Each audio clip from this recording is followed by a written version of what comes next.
আসসালামু আলাইকুম। একটা সময় এমন ছিল যে দারাজ থেকে প্রোডাক্ট কিনতে মানুষ ভয় পেত। সঠিক বলেছেন। ট্রাস্টেড কোনো শপ ছিল না, ইউজার এক্সপিরিয়েন্স খুব একটা আহামরি ছিল না, আর কাস্টমার স্যাটিসফ্যাকশনও তেমন একটা ছিল না। প্রমাণ দাও। বাট দিন যত বদলাতে থাকে দারাজের কাস্টমারও বেড়ে যায় এবং ট্রাস্টেড কিছু শপ তাদের অ্যাকাউন্ট সেখানে খুলে তাদের প্রোডাক্টগুলো সেল করা শুরু করে। ইভেনচুয়ালি আমি যে টি শার্টটা পরে আছি সেটাও আমি দারাজ থেকে অর্ডার করে এবং মোটামুটি ভালোই লাগছে, খারাপ লাগছে না। Good, very good. তো দারাজ কিন্তু আসলে দিনকে দিন পপুলার হয়ে উঠছে আমাদের দেশে।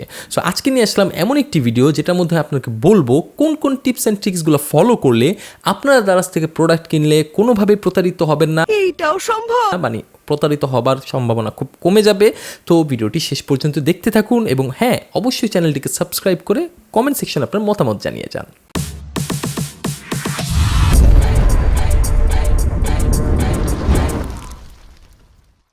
ভিডিওর শুরুর অংশে বলে নিই যে দারাজ কিন্তু কোনোভাবেই এই ভিডিওর স্পন্সর না, বা তারা আমাকে কোনোভাবেই প্রভোগ করে না এই ভিডিওটা বানানোর জন্য। আমি কিন্তু আমার পার্সোনাল এক্সপিরিয়েন্স থেকে এই ভিডিওটা বানাচ্ছি, যার ফলে আমি যেগুলো ফলো করে দারাজ থেকে প্রোডাক্ট পারচেস করি এবং এখন পর্যন্ত খুব একটা প্রতারণার শিকার আমি হই নাই। তো আপনারাও যাতে না হন সেই দিকটা আসলে খেয়াল করছি।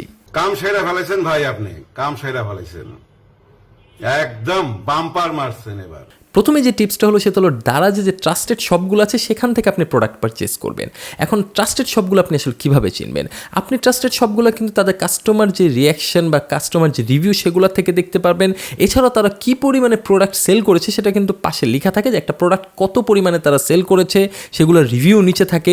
একটা জিনিস সবসময় মনে রাখবেন, দারাজে কিন্তু যারা একমাত্র প্রোডাক্ট পারচেস করে তারাই কিন্তু আসলে একমাত্র রিভিউ দিতে পারে, সুতরাং অন্য কেউ কিন্তু চাইলেও সেই প্রোডাক্টের উপর রিভিউ দিতে পারবে না। সুতরাং ট্রাস্টেড শপ চেনার একমাত্র উপায় হলো তাদের যে কাস্টমার রিভিউগুলো আছে সেগুলো দেখে আপনি মোটামুটি বুঝতে পারবেন যে এই সেলারটা কেমন। এছাড়াও যে নর্মালি যে ব্র্যান্ডেড যে শপগুলো আছে, লাইক আমি যদি বলি আমি যেসব গ্যাজেট ইউজ করে থাকি সেসব গ্যাজেটে যে নামি দামি শপগুলো আছে তাদের কিন্তু মোটামুটি সবারই অ্যাকাউন্ট দারাজে অ্যাভেলেবেল রয়েছে, তাই সেখান থেকেও আপনারা চাইলে পারচেস করতে পারেন, কারণ তারা ফিজিক্যালি শপটাও যেহেতু আপনারা মোটামুটি নাগালের মধ্যে থাকবে এবং এছাড়াও আপনি কিন্তু তাদের থেকে অনলাইনে দারাজের মাধ্যমে পারচেস করতে পারেন। সুতরাং প্রথম যে টিপসটা হলো সেটা অবশ্যই একটা ট্রাস্টেড শপ থেকে আপনি আপনার প্রোডাক্টটা অর্ডার করবেন।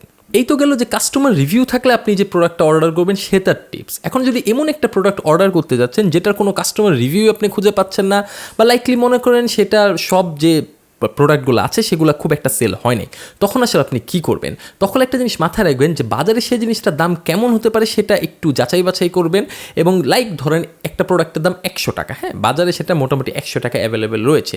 দারাজে যদি সেটা আপনি 80 টাকার মধ্যে পেয়ে যান বা 90 টাকার মধ্যে পেয়ে যান তাহলে বুঝবেন হ্যাঁ ওকে। বাট বা অন্যান্য যে শপগুলো আছে দারাজে দেখবেন অনেকগুলো শপ আছে এবং একই প্রোডাক্ট অনেকগুলো শপ বিক্রি করে, তারা যদি দেখেন কাছাকাছি সবাই কাছাকাছি দাম রাখতেছে, অর্থাৎ 100 টাকা, 90 টাকা, 95 টাকা এরকম দাম যখন রাখছে তখন আপনি বুঝতে পারবেন যে এই প্রোডাক্টটার দাম 95 টাকা বা 90 টাকা বা 100 টাকা। যদি কোনো দোকান দেখেন যে এই প্রোডাক্টটার দাম 60 টাকা রাখতেছে তখন আপনি বুঝতে পারবেন না, ভেজালটা ওখানেই আছে, কারণ একটা প্রোডাক্টের দাম এত তো কম হবে না, বা একটা সেলার দারাজে কিন্তু সেলাররা খুব একটা লাভ করে না। হ্যাঁ, সো ওই চিন্তাধারার দিকে যদি দেখেন যে ওই যে 60 টাকায় যে বিক্রি করতেছে তাদের থেকে আসলে প্রোডাক্টটা কিনবেন না, কারণ কি তারা হয়তো বা আপনাকে ড্যামেজড প্রোডাক্ট দিবে, না হয় একটা নকল প্রোডাক্ট দিবে, কারণ এত কমে তো তারা আসলে দিতে পারবে না। হ্যাঁ, মানে নর্মালি 90-100 টাকার মধ্যে যদি দাম থেকে সেটার দাম হুট করে যদি 60 টাকা হয়ে যায় তাহলে তো সেটার মধ্যে ভেজাল বিদ্যমান আছে, সেটা আমি আপনি যে কেউ বুঝতে পারি। সো বন্ধুরা, এই দুইটা টিপস ফলো করলে আমি আশা করি যে আপনারা দারাজ থেকে প্রোডাক্ট কেনার ক্ষেত্রে অ্যাটলিস্ট প্রতারিত হবেন না। এবং এগুলোই আসলে আপনি যত প্রোডাক্ট কিনবেন যত সেলারের সাথে আপনি কথা বলবেন, সেলারগুলোর আপনি রিভিউ দেখবেন বা আপনি কাস্টমার রিভিউ দেখবেন, দারাজের প্রোডাক্টগুলো যখন কিনতে থাকবেন এগুলো, তখন আপনি মোটামুটি বুঝে যাবেন যে কারা ফ্রড, কারা বাটপার এবং কারা ভালো ব্যবসায়ী। সো আমি রিকোয়েস্ট করবো যে দারাজ তাদের যে সেলারগুলো আছে, ফেক সেলার যেগুলো আছে, তাদেরকে যদি বাছাই করে করে রিমুভ করে দেয় তাহলে দারাজের প্ল্যাটফর্মটা আরও ভালো হয়ে যাবে এবং আমাদের দেশে যে ই কমার্স সাইটটা বা বলেন ই কমার্সের যে প্ল্যাটফর্মটা সেটা আরও মানে প্রসার হবে।